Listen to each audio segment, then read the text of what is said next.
Okay, you see this dimple? You see this smile? You know somebody had to lock me down. You double lick. You know they had to lock me down. You know? Well, I tried, ladies. I tried. He's taken, but that's good though. I love it. I absolutely love it. But you know, speaking of relationships, and you can tell me how you would handle this, but I was telling Yolanda, a young lady that I've known her for years. We met early on in kind of like the modeling thing, and she doesn't live here anymore. She lives in Atlanta. And recently on Facebook, like she shared a photo of this guy and like with a lady, and she's like, he looks familiar in like the caption. And I'm thinking like, no, he don't, because I don't know who it is. And so, but I see that there's so many comments in the photo. So I'm nosy. So I go read it. And I'm seeing in the comments that this is her boyfriend hugged up in this photo with another woman. Now this other woman is actually his wife. Wow. Right. Wow. So this is her boyfriend of 9 months, but this was his wife, and I guess according to what she found out, I guess they've been separated for 2 years, you know. But, you know, my thing was, I think she wanted to kind of reach out to the wife, and I'm like, no. Don't do that. Don't do that. Why not? Because, you know, here's my thing. If you and I are dating each other, whatever you do to me, my issue is with you. Right. You know what I'm saying? You're the one that lied to me. I don't know what you're telling your wife. I don't know if you're really separated. I don't know if she's happily in wedded bliss. But whatever it is, I don't want to ruin that for her. She'll find out how you are on her own. But I don't feel like it's my duty or responsibility. Well, you're a good one. It also goes because... I'm not saying kick his butt. You know, definitely go in on him. But I wouldn't reach out. No, I wouldn't bring it to her. You wouldn't bring it to her to see, let her know what was going on? But see, here's my problem with that. Because 9 times out of 10, if she's reaching out, it's not because, like, you know what, I was done wrong and I don't want this sister over here to get hurt. So let me let her know. Right. It's because it's you hurt me. Yeah. So and I'm about to wreck your life. Exactly. Yeah. And that's where it's coming from. But the girlfriend can't get mad at the wife. But see, that's what happens. That's what happens, but though. If she contacts the wife and then he is lying, that's going to wreck his home. Mm-hmm. So he's going home to his wife. If he, you know what I'm saying? Yeah. If they not separated, he going home to his wife. She has no idea. Mm-hmm. So I'm going to call now and wreck your home because you done broke my heart. Right. That's usually what makes them want to reach out. I see what you're saying. Mm-hmm. And I'm going to be honest. 9 times out of 10, his wife know. Yeah. She know. Whether she knows it's you or somebody else, but she knows something ain't right. Yeah. So if she ain't ready to, to face that, don't do that to her. Don't do that to her. Don't do that to her at all. And I just kind of felt the way about it, you know. I mean, because I understand being angry. And a lot of times when women, we are fresh in anger. We are ready to, like, bust every window in your car. Yeah. You know, we're ready to wreck shop. But I don't want to wreck another person's heart that didn't do anything to me. Yeah, that's some good spirit women. No, it ain't good spirit. Because I will jack you up on sight, but I just don't want to do anything to her because she wasn't the one that lied to me. She didn't do nothing to me. Yeah. I just thought that was it was crazy. So I'm like, no, that's a little petty. Contact her.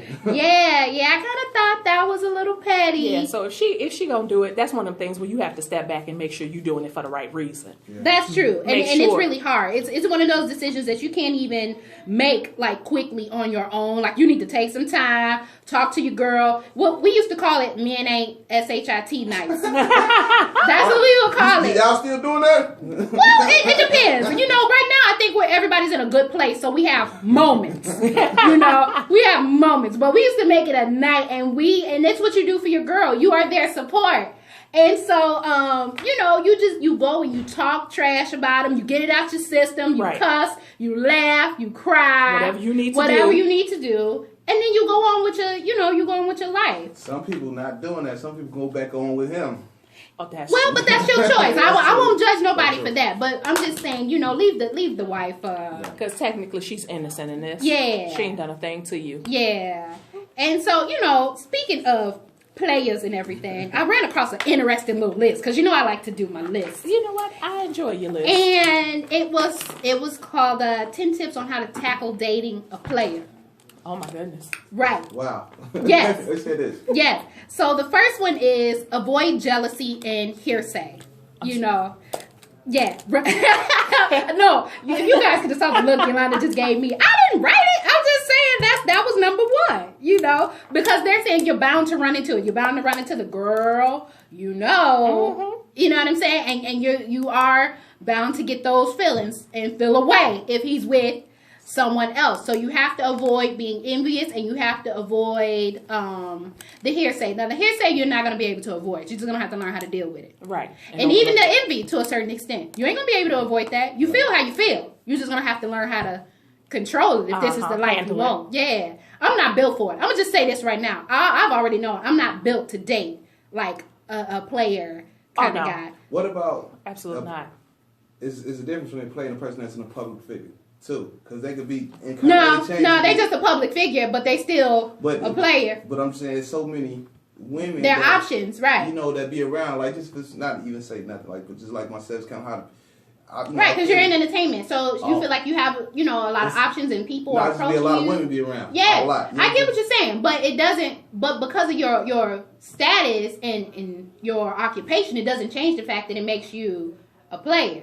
Because if you wanted to be a monogamous rapper, producer, actor, you can. Like I am. Like you are. like he is. You are. But if that's not your thing, you're still a player. Right. Your job doesn't change the fact that it will make you a player. So number 2 was be cool with his friends. Now, I think being cool with his friends should work just with a relationship. Period. Like, that doesn't mean because I feel like if you're dating a player, you probably don't even want to be cool with his friends. No. Why?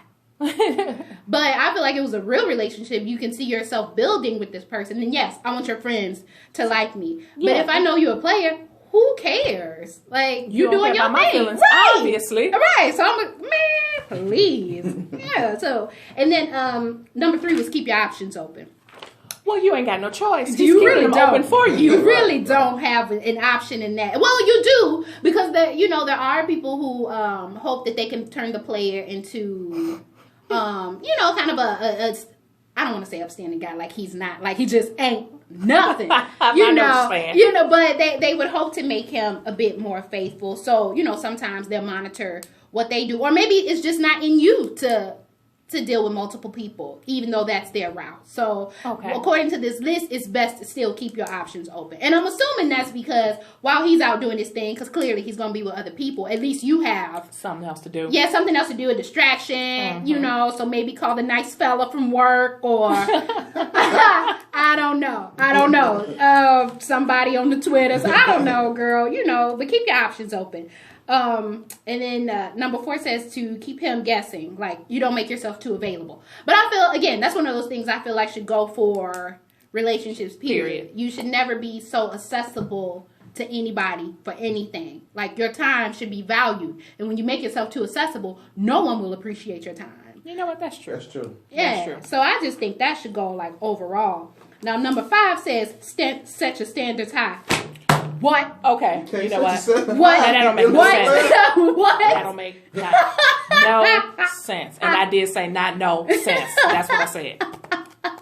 I don't write these. I just come across them and I choose to share them with you all. Share these gems. Yes, share these gems. And if you have some gems to share, please call in 312-754-4333. I believe is the number. Mm-hmm. And then, but you got, I like to have a is this petty moment. So I like to present a situation.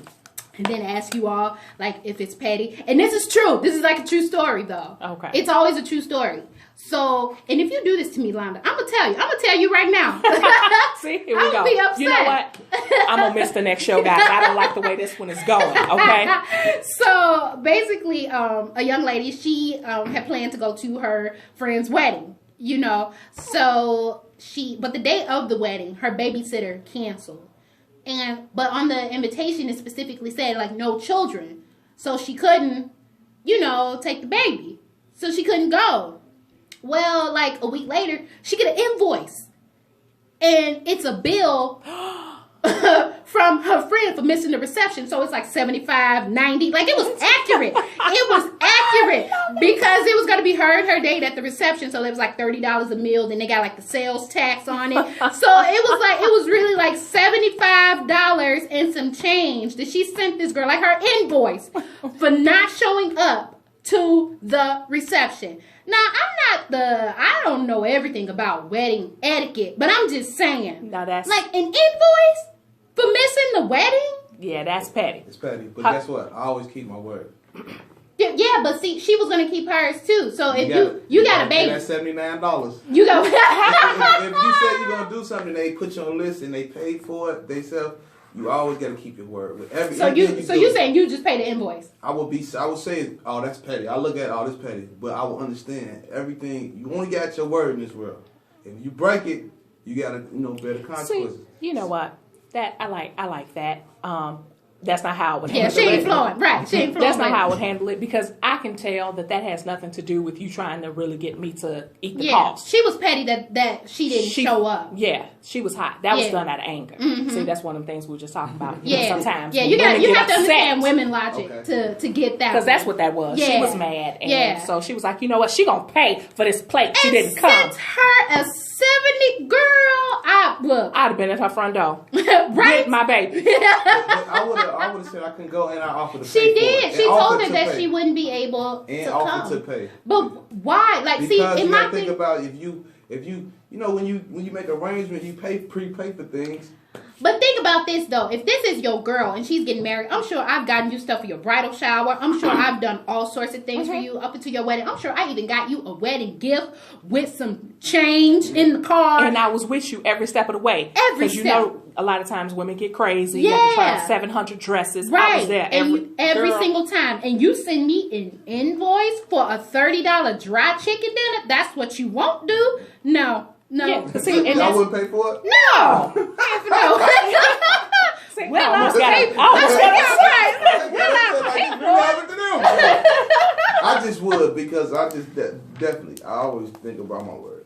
When people, because I'm thinking about timing. I get places on time. I always do that. I do what I say I'm going to do all the time. And when things doesn't happen, I'm that person get like, well, this person told me this and but I wouldn't be that petty to send nothing like that. But I'm always about, if you say you're going to do something, you do it. If you don't do it, you got to bear respect. I mean, agree. Your word is your bond. I that money. Like, no, I can't come. No, because you know why? Because I'm a woman of my word, then you should know that it was something as to why I could not be there. Because one, we girls. Two, I keep my word. Something must have happened. In fact, I would have been calling you. Hey, you all right? I ain't see you at somebody call YOLO. Let me. How come she's not here? How come she's not here? Yeah. Something got to be wrong. That's where I would have went with it. Something had to be wrong. I wouldn't be steaming. She must have been steaming. And that's why she sent that bill. Yeah. Because, again, it had nothing to do with her wanting you cost. to eat the cost. No, that was because you go to a wedding, you already paid the money. Mm-hmm. You don't charge people to come to your reception. Right. You don't charge anybody. But you count the numbers. You do count the numbers. Right. But most of them count above anyway because you always factor in more than what you think you're going to need or whatever. True. So I'm sure... like you said, it had to do with anger because, like, you walking around your reception, you doing your hellos and thank you for coming, and you see two people didn't eat their plate. You gonna send them a bill too? That food was also wasted. Right. I understand. See.